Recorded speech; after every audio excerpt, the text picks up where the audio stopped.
Hello, everyone, and welcome to another episode of We Have a Cave Troll. My name is Matt Elliott. I go by Scenario on the message boards, and I'm a senior world designer for Lord of the Rings Online. And below me, we have. Hi, I'm Alan Mackey. I go by Orion on the forums, and I'm the lead designer on the game. Lead designer in the game. And we've been doing this for a few months now, and we've been picking a topic with each one to kind of focus the conversation around. This is a just kind of a stream of consciousness chat. We usually pick a theme and we talk about that theme as we are going through, answering questions that you all have, as well as just in general having conversation about what goes into making Lord of the Rings video games, the stuff that we like to play as games, and things that inspire us. So for this episode, do you want to let them know what we're talking about? Yeah, I'm gonna be upfront here and say I'm probably gonna be very chatty today. Uh, I There's a lot to talk about, but one of the things that Matt and I had actually sat down and talked about previously is like, what do we want to tackle every time that we get into these discussions? And a lot of it comes down to, Matt and I have been doing this for a long time now. My first stint was about 14 years. This stint is now on 3, so I'm closing in on almost the same amount of time that Lotro's been around. So we've been doing this for a long time, and today we wanted to tackle something that is near and dear to a lot of the players' hearts that have been in games for a long time, and that is raids. What it takes to make them, what goes into them, what what we've done in the past, and what can you maybe expect in the future. Uh, there won't be a ton of information on the new raid that's coming out. We'll reiterate some of the interesting things that we've got going on. We can admit very freely that we're working on it very hard. We do have a break coming up, and unfortunately, I don't know that we're going to get a lot of bull roars out before we get to the new year, but we're hoping. Keep your fingers crossed. But we are really excited about what we're doing for the new one, and we, have some experience in this area, so we just wanted to have a chat about it and talk about what goes Yep. into the creation of the raid from the early iteration all the way up through the final pass on everything. Well, and we've had a few different iterations on what we consider raids throughout the course of the game, right? Like we've had, we launched. I think the one raid that we had at the launch of the game was Bogbareth, and that wasn't even an Landscape instance. raid.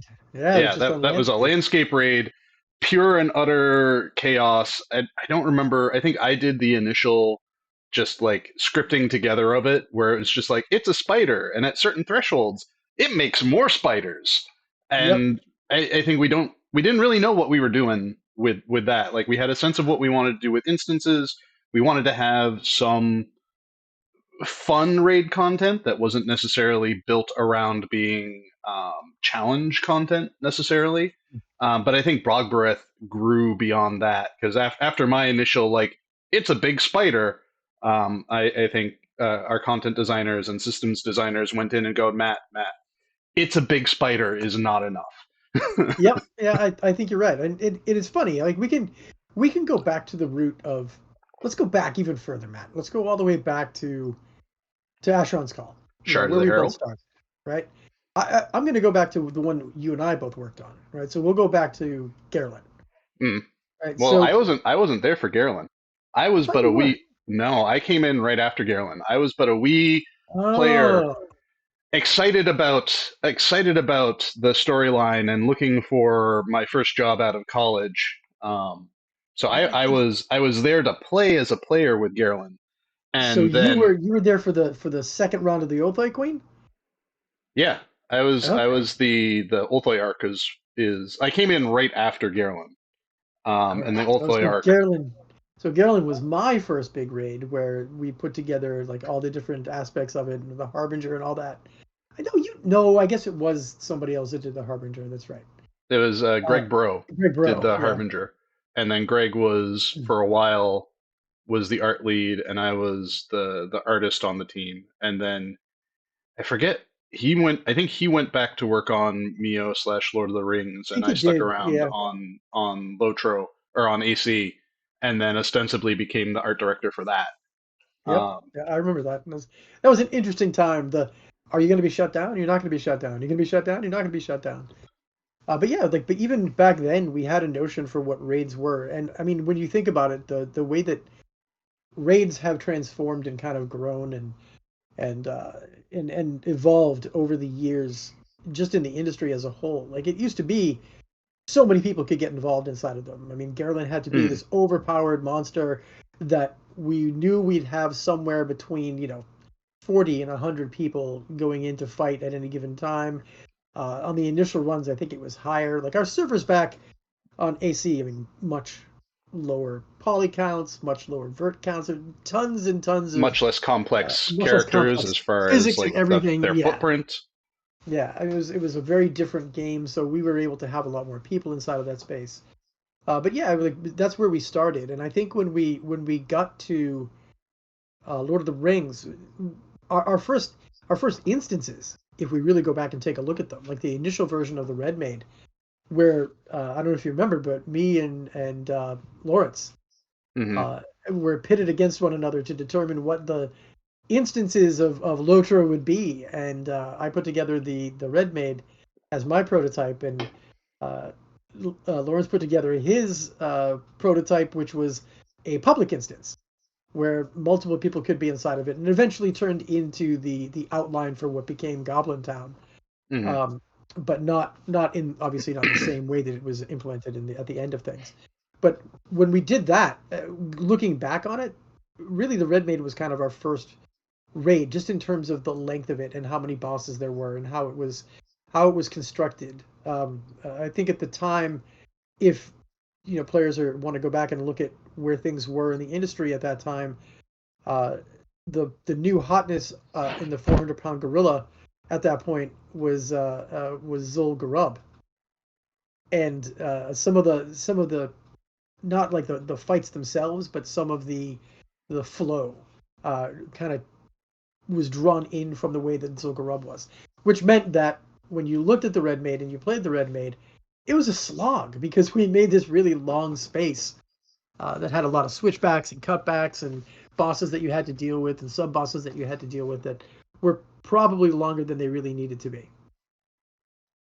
Well, and I think Lord of the Rings, World of Warcraft, like the MMOs of that era was the transition point really of MMO games from all public all the time to instanced content. Yeah, And so I think a lot of games are trying to figure out what a raid is when it comes to instances.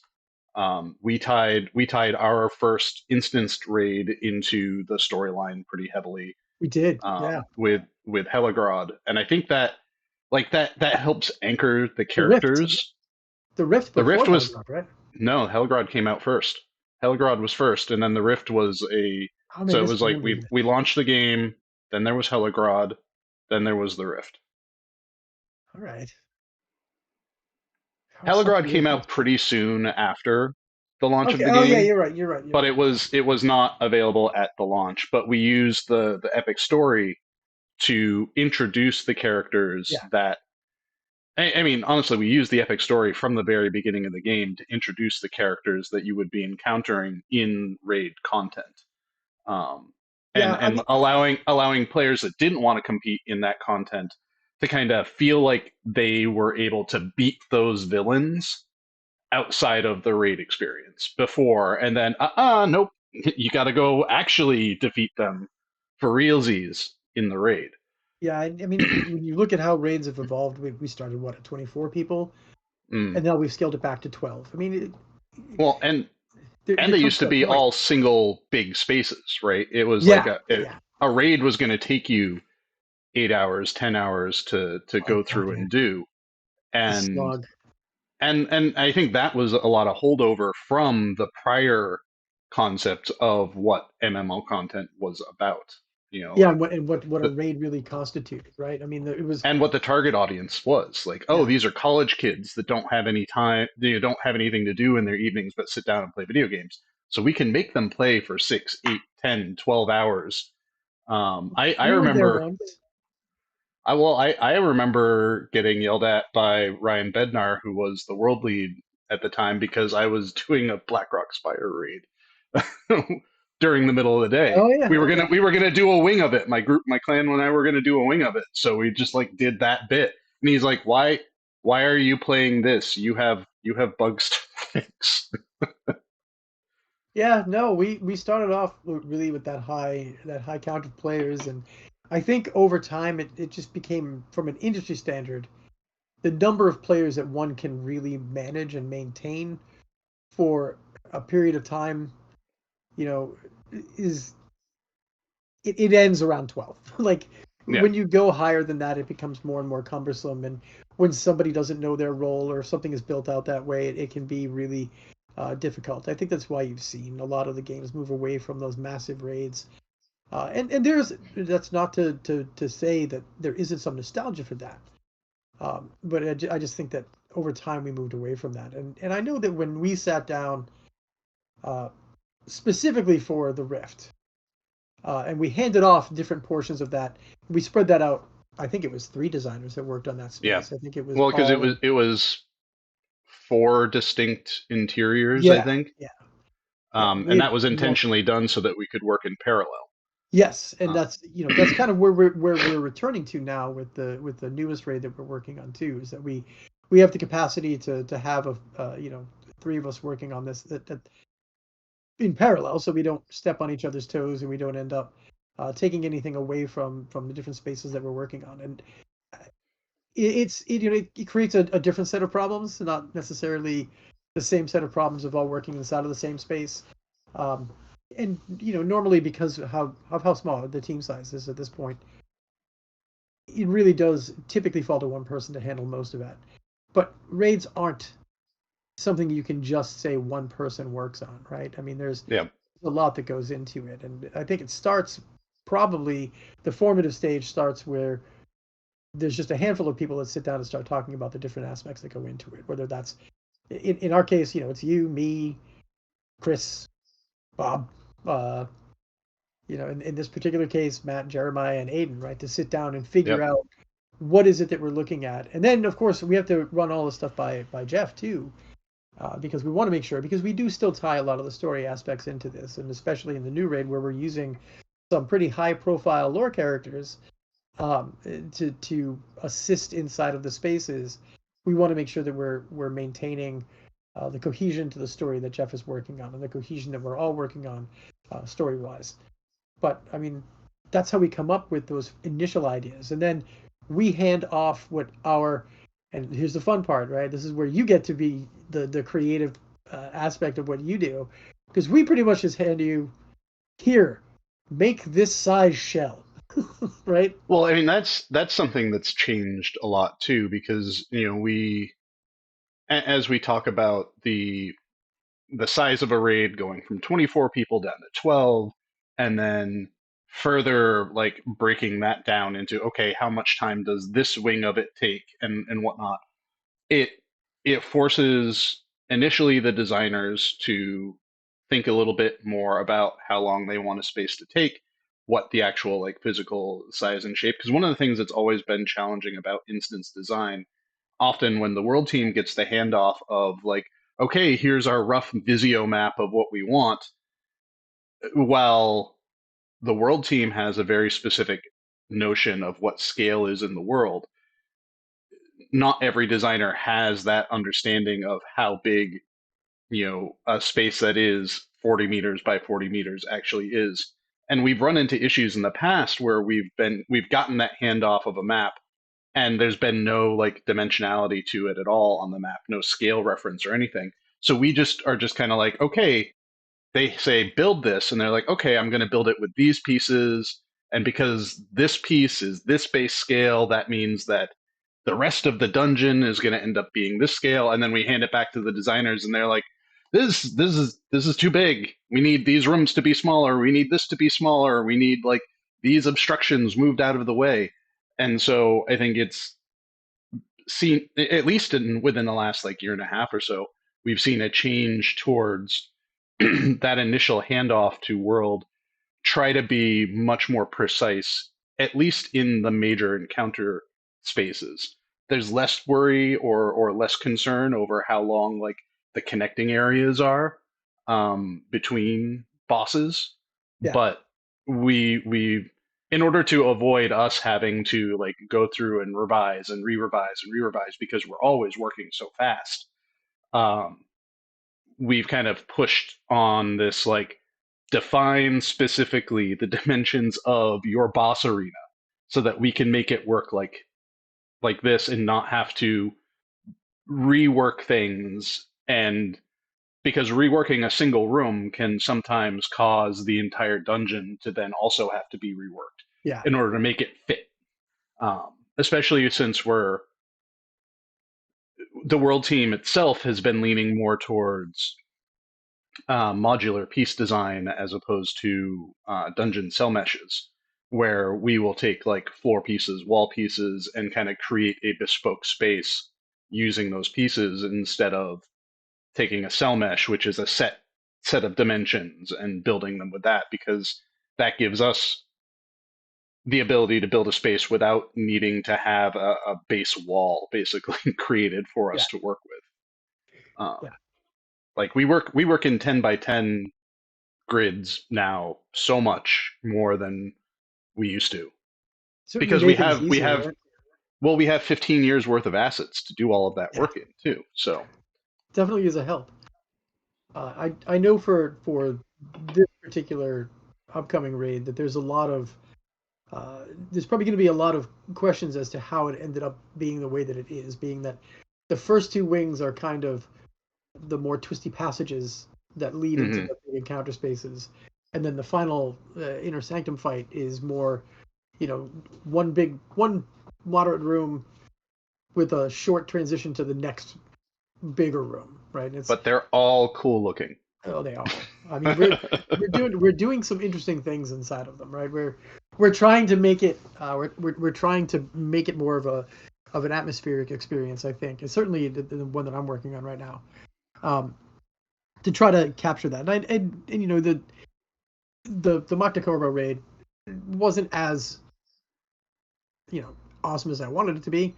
Uh, we ran into some problems as we always do, some overages and whatnot that caused some issues, and there's definitely a period of saying, yeah, I was pretty damn rusty when I got in there. But things have, I think, shaken out into this new one. It looks pretty damn cool. I'm really excited that we've got a full six bosses, three wings, things that are going to be unique with one another, um, and tying off the majority of the story bit by the time you finish this all out, and so starting to that introduce more for the future. that brings up kind of a leads into the question talking about um, the stories and whatnot that are being told in that space. What tools and techniques do you kind of employ to help make sure, at least on the first run, you're telling a story? The second and subsequent runs, it's a little bit easier for players to kind of move forward because they've seen the story. They don't necessarily need the monologues anymore. Yeah, I mean, obviously we use the drama system, which is our often used way of communicating things in the show me, don't tell me, right? Don't make me read kind of thing, where we can kind of put the teleplay together, show players what's going on, introduce the characters, have them doing the different animations and discussions and applying the voiceover inside of it to make sure that you're seeing what's going on and hearing what's going on rather than being forced to read it because you don't really have that opportunity. And then, of course, the fights themselves tell something of what's going on with the experience too. Um, when we look at one of the main enemies that has been harassing the players for the past few years, right? In Azagath, he in the last raid used his crew um, to great effect against the player, and then separated a portion of himself to also be there. Well, in this one, you probably are going to get a chance to face off against him again, but he doesn't have a crew anymore. So, what are his new tricks going to be, right? And then, who are his new allies? Does he have any new allies? What's there? How does that all tie in, and where do all the different players inside of these different spaces come together and tell the story of those different locations? I mean, anyone who's played through a lot of the new expansion will probably be aware of some of the new enemies that have been introduced. and those enemies will make an appearance and more than an appearance inside of these spaces. Do you want to talk a little bit about how the um, about progression within the raid and how do I want to phrase this? How players who may not necessarily who may want to be there for the story can participate? Because I know we've had a couple of different approaches to that in the past, and how we can present the story of the raid in a way that can be consumable by people that aren't necessarily raiders. Is there anything that's happening with what's coming up that can kind of speak to that? Yeah, I mean we've made the conscious decision for moving forward, right? To focus on basically three tiers, right? The first tier would be more of the storytelling tier, the easier aspect of the raid. So the players of any skill set should be able to get through it. We're providing them with the tools that are necessary, provided they're paying a little bit of attention to what's going on inside of the space to deal with anything that's being thrown at them. And then tier two is turning into more of the traditional, like this is a hard raid. This is what you need to pay attention to. You need to know your class roles, so on and so forth, and not make mistakes. And then the tier three is going to be really the you need to be completely on the spot. You need to understand some of the tricks that are available to you with our animation systems and the higher skill level of players in order to be able to really execute.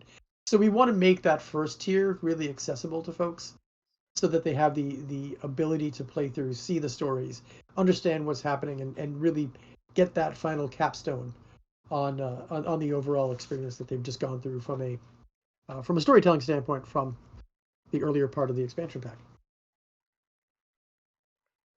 Sounds good. I think that's one of the things. I think especially since the Hidden Horde, we was it Hidden Horde or the no the Anvil. There's been this kind of increased concern from the players that they're going to miss out on crucial story uh, by not being able to participate in the raid. And I think the direction we're taking by having that first tier be a bit more approachable, it kind of helps alleviate that and helps us kind of be able to focus more in on the experience of the raid itself as opposed to either trying to tell side stories within the raid that don't really have a greater consequence to the game at large, or to make separate pieces of content altogether that replicate the story of the raid. Yeah, Um, and I think you're right. And I think one of the things that happened with Hidden Horde specifically was there was a lot of drama. There was a lot of storytelling, I should say, that happened inside of that space, and it happened every time. So when you would watch people playing through that particular raid, certainly on streams here on Twitch, you'd see a lot of people just kind of get up and walk away while the drama was playing out. And if the drama lasted for a certain period of time, it felt a little cumbersome. We think the story is very important, right? That's not something that we want mhm. to say we want to get away from. We think the story is very important, but we don't want that to be the only thing that players get to see, right? We want it, if you are looking for the experience of the raid itself and the actual combat and the difficulty, that needs to be a little more accessible too, which is why we've kind of shifted away from having the meat of, I guess the meat is the right way to say, or having the crux of the story be present in every step. That doesn't mean that there won't be story present in certain pieces of it, and we're trying to make sure that we're maintaining the story elements at the same time that we're providing the gameplay elements that are necessary too. And I think I think that one of the things you kind of brought up was missing story pieces, right? And one of the things that we got dinged on for the last raid was that the boss kind of came out of nowhere, right?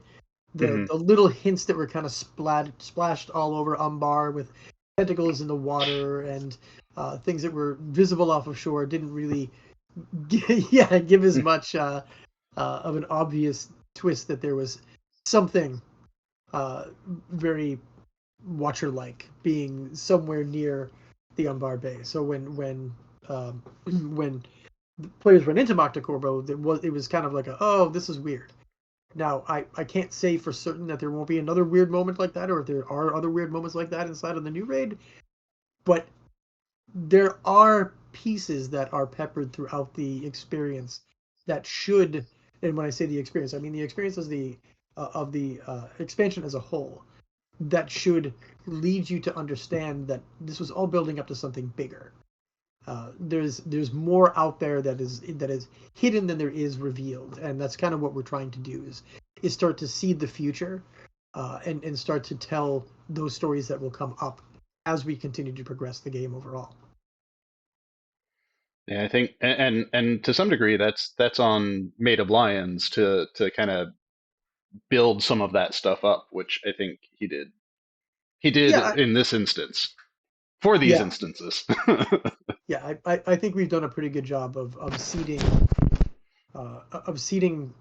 you know, the story bits that are there, and then opening up some of the opening up and starting to provide elements of what the future holds.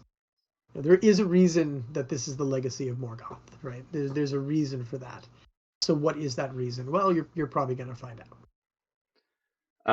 Not to completely derail off of raids, but still kind of staying in the vein of instances, one of the things that we talked about, I think back in September, was the concept of kind of going back to what we had previously done with the launch of the game, with having these anchor instances kind of capping off each region. And now that we've had kind of some time under our belt, and it's not completely done yet because we still have that one final region that has to have its instances made in Ureshtar, which is where the raid will be. How do you think that concept landed as far as our approach to storytelling through the expansion pack and kind of weaving bits and pieces from the content that goes through those instances and through those areas to kind of lead up to that final capstone? Um, I think we could have done better, but I always think we can do better. I think that for a return to that method of storytelling, where we're starting down that path again. One of the things that we're really looking forward to, right, in the 2025 campaign, as we build toward the expansion pack toward the end of the year. Um, I think we're in a better place to weave those stories together in a way that will make more sense, and to have those instances be the capstone, and to drive those stories in there. I mean, what we've been trying to do, or at least what I've been trying to do, is to try to recapture some of the nostalgic aspect of what Lotra was back when we started, right? That's what the capstone instances were really meant to be. Hmm. You had the Great Barrow after going through Breland and the Shire. You had the Red Maid Garth Garwin, which was a Red Maid instance after going through the Lone Lands. You had Fornost in the North Downs, and it's one of those things where we really did, I think, a really good job of tying all of that into those story pieces. Like when you look at Angmar and you look at the end game that Angmar had when it initially launched, the three was four, right? It was Carndum, Uragarsh, Carndum and Uragarth. Uragarth, and then we added the Witch King's Retreat. Yep. Sorry, what was that called? I always Yeah. forget. Which King's Retreat? I don't Had remember an actual our. name. Yeah. But yeah, like there We was have all of these internal names we that kind of do stick with us. So we do we there do. are a few that don't. I think like the Great Barrow never had its own because it's the Great Barrow. It's the Great Fornost Barrow. is Fornost was always Fornost. Fornost. A Numinos was a Uh, Numinos. But yeah, but those were very clearly capstones to the areas, right? They told stories on their own. And someone asked, I think it was Manantler, asked in the chat, are there any dungeon spaces that either of us have worked on for any of our games where we feel like the environment itself was as much of the character as the bosses? And I would say that in Garth of Garwin, the swamp itself was part of that, right? The way that the swamp had, and Matt, I think you were the one that actually built that, right? I think that was Ross. Oh, was it Ross? Okay. Which one did you build? Witch King's Retreat? Yeah. Yeah. Okay, that's another one though that tells the story, right? It's Well, part. I mean, dungeon spaces, it's all about visual storytelling, right? You want to when you're building the space, you just don't want gray boxes that people are in, because like yes, there are going to be some people, for whether it's instances or raids, like their motivation is, you see that big bag of HP over there, I want that bag of HP to fall over so I can loot it. Yep. And there are definitely those people that that is what instances and raids are. But there are other people that are there that are for the environments, maybe not specifically for the environments, but it helps them feel immersed in the story of the space, in the need for fighting the bad guys that are in there. And it's up to like the world designers to kind of layer in that extra bit of non-interactive storytelling, right? Like the motifs we put on the wall, the choices we make when it comes to lighting and special effects. I think one of the things that's been challenging for the world team, anyways, at least recently, there's been a desire to make sure that boss fight spaces are extremely flat, um, Yeah. which which is hard from a visual storytelling perspective, because having changes in elevation, planes that you're fighting on, perspectives that you're looking down at things, like that all helps a space feel more real, more lived in. And so it kind of forces us to rethink, okay, how do we decorate these spaces where we would normally maybe have like staircases going up to a walkway, and but now it has to be flat. Okay, so how do we tell the story of this space in a flat space? What things do we use for flooring choices, for example? How do we decorate the floor? Do we add extra rubble here and there? Do we, I think something that does a lot of heavy lifting for us in those encounter spaces in the upcoming raid is ground fog. Ground fog is so useful. Yep. Yep. And it gives a spooky atmosphere to a space. Yeah. So I think one of the things that's important for me too is, as a designer and you're running through a space, you want to see where you're going, and you want to see where you're going, you want glimpses of where you're going to be, and you want to be able to also see where you've come from, right? And so there are a few spaces in this upcoming raid in particular, but in other spaces I built, where I've tried to lean really heavily into that, where you might like walk by a closed gateway, and instead of it just having be a flat door that you can't see through, have it be kind of a portcullis that you can look through and see into other rooms that you'll eventually get to, or even just add hallways that are blocked off but have depth to them, so that it implies a bigger space, a more realistic space. It's just your story doesn't lead you down those pathways, but by having those pathways exist, it gives us the opportunity to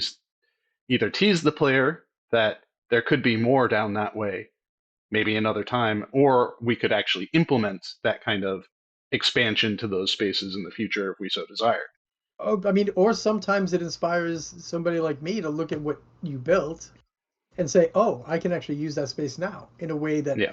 will be a surprise to the player, or a way that that changes and enhances the overall experience because of that being an option." Right? Being able to see that there's something there, I can use that uh, I can use that to my advantage as the encounter designer to say, yeah, yeah, hmm okay, like Matt gave me a couple of tools here that I should probably consider using. Here's this There's a gateway that I could script to open and close to exactly let enemies run in, instead of yes, just having them spawn there, kind of thing. yep, or there's a darkened hallway. What comes out of there? Like how do I use that to great effect? There's a question about what flat. I assume that the it means more of why is it flat? What's flat? Well, the space. So this is a contention that always comes up between the encounter designers and the world designers, right? As Matt was saying, the beauty, the artistic expression that you have as a world designer is really in creating beautiful spaces that people have the option to explore, feel, and experience in that way that have that storytelling, right?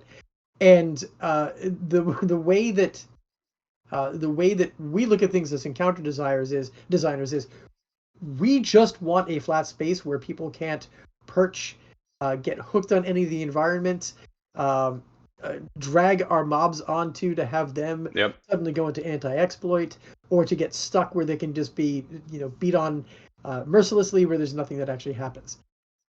So we have to be very cognizant of that, and it's a delicate thing, right? Like I don't want to just roll into a meeting with Matt and say, Matt, you got to remove half the stuff you put inside of this space, right? So what we But it do has is happened. it has happened. It has happened, and I may or may not have removed a lot of the detritus that you dropped into the new raid space because I was like, I just can't justify this from the storytelling aspect of it. I mean, and there are other things too. Like as we continue to go through the game, right, we're finding new things all the time, where we look at our decal system, right, and I know Mhm. you're a big fan of this one, where our decals just do not work with a lot of the physical objects that we have inside of the world in our decorative pieces, where Yep. you may drop a decorative piece and behind the scenes, the players won't really ever see this, but behind the scenes we just get assert after assert after assert after assert because so many Too many vertices are being, polygons. too many polygons, too many verts, everything's The blowing up. number of bone piles that I've turned Oh yeah, decal rendering off on, and for players, for those watching, like for us, decals are they are basically texture projections. That's it. They don't have a physical object or anything. It is just an object that projects a texture onto a surface.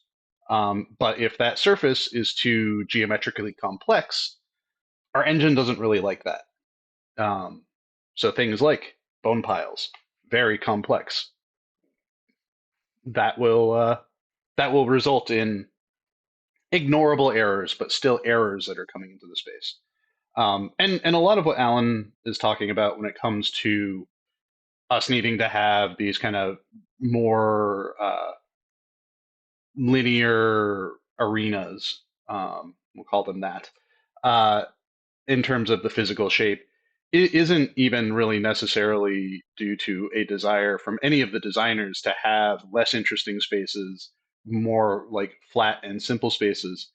A lot of it is couched behind, the age of the game, the applications that the game is built around in order to manage things like pathing and rendering and whatnot. And the more complex those spaces are physically, the less happy some of those older things like our pathing system, like our physics system, get with those that more modern games just don't have issues with. yeah. The the spaghetti monster that is our pathing system, like we've talked about in, I think I bring it up at least quarterly, if not more often, with our engineers being like, can't we just get a new one? Can we get a new one, please? And there's always this like responses like, wish we could, but here are all the reasons why. Like this depends on this, which depends on this, which we can't upgrade because this like thing that we use is no longer made. So we DirectX have to just 7. kind of like be like, okay, well, this version of this third party thing that helps us do this other thing, we're like, okay, well, I guess we're working with this. Yeah, I mean we're beholden to it, right? There's no way to get away from it. I mean, I think it's interesting when you sit down and you look at it, like really, DirectX 7, it's still got to be in the game, right? Because Well, or is it DirectX DX9 9? too. DX9, DX9. like DX9 is necessary for our game, not DX7. DX9 is necessary for the game, and we can't excise it easily. That doesn't mean that we don't want to. I mean, it comes up. I don't want to say weekly, but it comes up a lot that we're just like, when can we remove this? Because it is no longer in use. It is generations behind, and it hurts some of our performance, Hmm. and it Like forces us to do things that we don't necessarily want to do from the art side, right? there might be a handful of people that are still managing to play Lotro on a system that runs DX9, but by and large, like our player base has moved on from it too. And so Yeah, it's always it hurts to be like, but here's this thing that we yeah, don't have a need for anymore, and it's actually causing us problems. yeah. So Liz of Lorian asks, why not just use possible new pathing on new content you produce? Well, the answer to that is manifold, right? But the easiest thing to say is you don't want to pay for multiple different tool sets if you don't have to. And because we can't just integrate a new pathing system into the game easily because it would take engineering the time to put it in. We'd have to figure out ways that would currently work with the older version of that the code base. The value isn't there, right? There's no way that we Yep. could easily put something like that in at the same time keeping the other one around, because now we have to figure out how they work together. Do they fight with one another? And because the shared code base between Lord of the Rings Online and Dungeons and Dragons Online are fairly close, both of the games would be impacted by a change like that. So we'd have to be cognizant of that as well. So it's great to think about things like that and to think that that would be a great opportunity. And believe me, we want to do stuff like that. It's just it's prohibitive in what we actually can do, right? Well, Because we don't have that capacity. and even if we were to be able to do things like change out our physics system, change out our pathing system, those changes, changing to something new like that, is so big that we would effectively require a whole game regression in order to, so it's like getting a QA team staffed up to test the entire game, start to finish, everything. And with a game this size, that's Yeah. a really, really big ask as well. I mean, sometimes you change one thing and you end up with a rock in the middle of the road, Yep, right? it happens. Or I don't you know end how up it gets there, but it does, and it's right. just You end up blocking a oops. cave. You end up blocking access to And no one was other. running that content That's regularly true, anyways. but still, right? It's true. Like the halo effect of what seems like something innocuous could be massive because of how old the game is and how deeply rooted some aspects of it are and how tied in they are to other pieces of the game. It's just we hit it with crafting, right? We started this. We Mhm. started to pick at that to take the top off that can of worms, and we were like, oh no, we really need to keep that on because half of the stuff we wanted to do would take a complete rewrite of the crafting system because of the way that it was built out. There have been times, and Matt and I were both on the team that was focusing on the ill-fated PvP experience that we were building eons ago at this point. We were there 3,000 years ago when the will of men failed. Just a Um, mere 10 years ago. it's true. It No was big only deal. about 10. But it was like we made changes to the combat system at that point to speed it up. And like we had to like there was an entirely separate code path that was built for that to handle the way that we were trying to make that experience just a hair's breadth. Not even, okay, it was more than a hair's breadth to make it a little more responsive. And it was taking our most senior engineers a significant amount of time to just make those changes because of how deeply ingratiated that system is into the overall game, and we couldn't just easily remove it.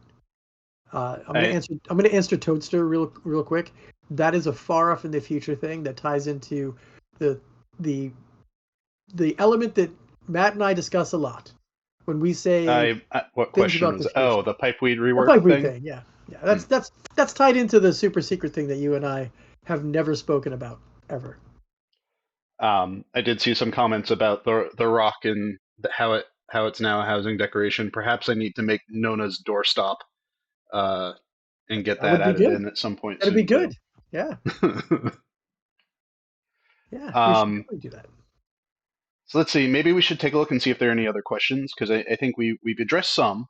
We Um, have. We could. I mean, we could just have people start asking questions if they want to at this point. Oh, I mean, people are always welcome to drop in questions. I know that was one of the things that actually threw me off when I did my kind of white paper mapping of Shagana Mm-hmm. stream, where it was just like talking and talking and talking, and no one was saying anything, and they were all very politely waiting for me to be done presenting in order to ask their questions. So everyone who's watching right now, definitely feel free if you have questions, drop them in.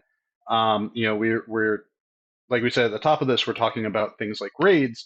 But hey, if there are other questions too, we're happy to answer what we can answer. Toadster says super secret thing, question mark, exclamation point. Yeah, it's true.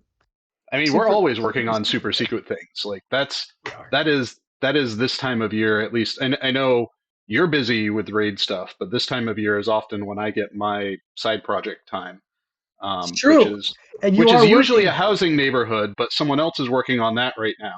You So I'm are I'm doing other things that will super hopefully secret. benefit us for the expansion pack. Honestly, Well, uh, but what you're working on is super secret, and you're going way above and beyond, right?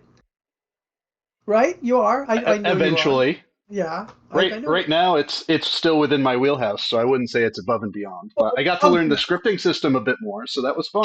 I was gonna say I'm challenging that statement because the scripting system is not directly in your wheelhouse.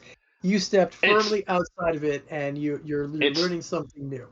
it's standing on other people's shoulders and making small adjustments to those Hey, that's how we do things. shoulders. I mean, we can certainly talk about that, right? Look, we we did the Moria and Angmar, uh, yeah, we did, not the Moria, we did the Mordor and Angmar releases, right, for the Legendary server. The methods that Vastin used to get the Wraith fights to work, and we know there's still some things to work out on them, but they have gotten so much better, Hmm. and there are pieces of them now that you are looking at for your little personal off in the hidden Hey, lands, last right? last That last time you're I did a looking project like this, we got the Wildwood. So right. So this is great, right? Like that's the thing that I think is fantastic, and something that we don't really talk about this to the players very often. One of the things that we're trying to get back to is to give the development team a little more time to focus on the things that they're really interested in doing too, right? Because we're players, right? We play the game. There's things that we want to add to the game too that aren't necessarily just related to the story or just related to the content that's coming out. So there are things that we constantly want to be working on too. So we're trying to get back to a little bit of that. But yeah, I mean, you're stepping outside of your comfort zone, and you've learned some new stuff, and I've you been know doing all sorts of it's pretty exciting. specking for other things lately Well, too. yes, and we can't really talk about all of it, but I mean, you did mention housing a little bit, right? And I know Right but there's a there, lot of stuff that we're looking at there, and we're looking at a lot of there stuff are too for actually raids. a couple questions about that I in see there it. too, like I see it. asking when we can get Lindleby fire pit items. I think that's a like we just need to get art freed up a little bit There you go. and find someone who's got some passion time for that. I think housing has always been one of those like passion project time things anyways. Like, when we have the time for it, we build a new neighborhood or introduce new hook types or work on super secret projects for it that we can't talk about. Yep, that we can't talk about, that we can only Um, allude to. Man, uh, fire there's a sounds question amazing. about when we can expect Rivendell housing. Um, I don't want to put any I, specific time frame on it, I can answer but that. I can answer that. So we have our letter to the players with a revised version um, uh, of our roadmap in translation right now. So we're hoping to get that out hopefully before Christmas. There's no guarantee that it will be. We're changing tact a little bit with it because one of the things that we recognized uh, in the past couple of years when I've put the pen to paper and gotten the letter to players out, uh, the roadmap shifts. Right? There's there's no there's no way that we can say, hey, like this is what it's going to be, right? Like this is definitive and things aren't going to change. So rather than like setting something down in onto paper and saying this is what the expectations are, we're going to do a better job and make an effort to kind of update you quarterly rather than over the entire year. Now that doesn't mean that the roadmap won't have a really broad sketch of what is potentially happening for next year. It just means that we're focused more on the first quarter, second quarter for the first one, and then we'll have more after that. Um, so there's information about there's information on anything related to 2025 in at least a cursory way that'll be a part of the letter to the players when it comes out. Close, it's close. we've got a little bit of time left before the end of the year. Yeah, we do. So, We do. well, it's funny too, like thinking about what I'm going to be like working on over the next like week and change, and just being like, what can I do? I shouldn't do things, should I? Well, I should do things, but I also want to take time off. Yeah, but I have these ideas. And yeah, it's so true. Like I, I'm I try to make the team understand that we shouldn't put in, you know, 14 hours a day, but I just can't stop everybody, and you're one of the people that just won't stop. When you get I rolling on still something, maintain the balance, though. that's good. I I mean, don't we need to. like. I think I think one of the things too that just in general, game developers are very passionate, and especially when they're younger, they're the sort of person that will put in 60, 80 hours just for the passion of it.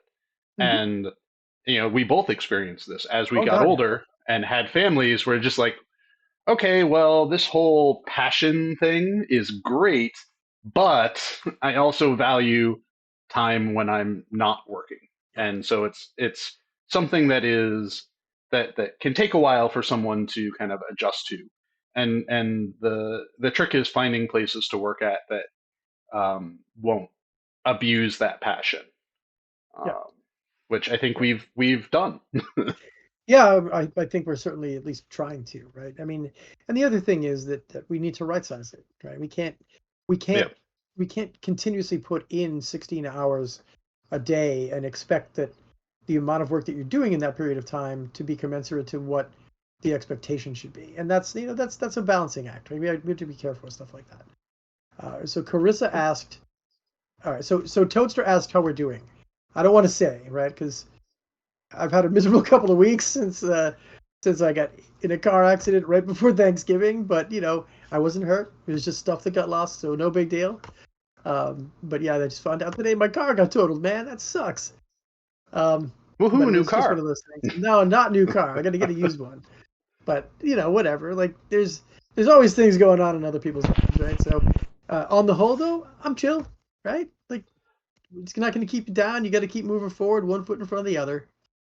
Oh, So and pretty good, I think Toaster. And I think work related too, it's been really good just seeing people generally being happy and excited about the work that we're doing. And that Yeah. helps us be happy and excited about doing the work, right? So Yeah. there's that nice cyclical effect there. Uh, Carissa just asked, getting 12 people into a raid can be a challenge. Can two or three people do a raid? I mean, you could try if you're exceptional players. I'm sure that tier one wouldn't be beyond the realm of possibility. There are some aspects of the upcoming raid that I'm going to say flat out, yeah, you're probably going to struggle if you try to do it with just three people. But a really solid group, might be able to get through it, or a really solid group. at But least you're on going to tier have to be one, really right? solid on tier one. Yeah, tier two and tier three. Nah, I'm going to say yeah, two to three people definitely not. Even a group is probably going to be much harder. Uh, Epic Games says that they really like the furniture group sets that we have, and now we just need to make more and have them be more of a variety of cultures and heritage stuff. And I want to say to that, like the stuff that came out, what was it, about a month or so ago, and I think some of mhm, it's part of the reward track now. That was kind of the pilot for us doing those more area filling decorations. yeah, And at the start of the new year, I have to sit down with more people than just me, because right now the whole process for it is really I have to do all of the work to get the groups of things, but there are several other designers that have an interest in housing and whatnot, and have expressed an interest in learning how to pull together those grouped assets, such as Alan right there. So going into the new year, I'm gonna try to get a meeting going early on in the year to show what the process is to the designers that are interested, so that as they're working in the world and they're like, oh, I like that arrangement of things. I'm going to group those together and then, let Art know, hey, can you turn this into a single piece for us to use as decoration, both in terms of housing and in terms of just in general. Because I think one of the things that is useful for this process is it gives us the opportunity to help make spaces in general a little bit more performant if we have just collections of deco that are a bunch of things as opposed to individual things that we have to place. So I'm, it feeds a couple of different masters. I mean, I think it's fair to say that the we've had recent meetings, right? That have focused directly on housing. Hmm. And that the statement that Epic Games made in here, about housing is really popular with the core of Lotro players. Yeah, that is not lost on Matt and I. Like, Matt and I have been champions behind the scenes of focusing a lot more on housing and the enhancements that we could potentially make in that particular realm, because we know that that's there. And what Matt was just talking about, like, not that. So we've been doing some passes recently on performance, and what we've discovered is that because of the manner in which a lot of our older content was created, there are a number of areas of the world or spaces in the world that have disjointed or not combined, non-combinatory assets or entities. And while you may look at a desk and say that desk has like a set of books on it, that looks fantastic, I want that for my house. What Matt's getting at is that we never had an asset that was the table with the books on it. It was the table, a book, another book, Well, or there, a string, or a shelf of books, or something like that we had to go in and then yeah. specifically build out. So there's only really been, I think, one person who's been capable, that has had the knowledge to do that, and Matt is now taking on some of that. And we can I'm let just people know. introducing a step in the pipeline to help make it more accessible. Yeah, but we could also talk about the fact, we've got a big meeting on housing tomorrow, just to go over Yep. things that we would like to do for 2025 and things that we're looking forward to, because we know that there is an appetite there, and we know that this is an area of the game where we excel. It's an area of the industry that, frankly, I think we excel in, and it's something that we know the players are really involved in, and we want to continue to expand it. I think one of the challenging things too is like it's very clear, like looking at some of these chat messages, that it's like how there is a thirst for more housing stuff. Like we want more housing stuff, and it's just like when we talk about building content and whatnot. It's like there's always going to be this hunger for more and more and more of a kind of content that that person likes, and it's really hard for us to always keep a pace of that hunger, right? Like if someone loves questing, it's always going to be hard for us to keep producing enough Mhm. quests to keep that person in quests for the rest of their playing life. If someone likes raiding, which is particularly difficult for us to keep a Yeah. pace of because raids are expensive and time consuming to build. When Yep. it comes to housing, like I can crunch out a ton of decorations based off of existing stuff, but if we want something more rich than that, if we want those place settings, we want more fire pits, we want more wallpapers and whatnot, like that takes time and effort to make. So we love that people are so voracious, and it just makes it challenging for us to keep up with that voraciousness. Yep. Oh yeah. Oh yeah. I mean, the hardest thing to do is keep pace with the appetite that the player base has, right? There's no way that we can ever do it. Even teams that are, 10 times the size of ours can't do it. Players will always chew through Hmm. anything we put out there faster than we could ever consider putting it out. And I still look at what we're able to do, and we still move at a uh, pretty quick clip, right? To get things out the door. Well, And and it's just tough, right? yeah, well, and to kind of like circle back to stuff that we were talking about at the very beginning of this transition from open world MMOs to instanced Mm, MMOs. During that transition, too, I think a lot of the content in those kinds of games went from being regularly repeatable. Oh, I'm going to run the sort of Lost Light quest once a week kind of thing. And that provides you that cycle mm, of content. Two, for a long time, all of that content, except for instances, being one shot. You complete that yeah. quest, you're done. Like you can't do that quest again on that character anymore.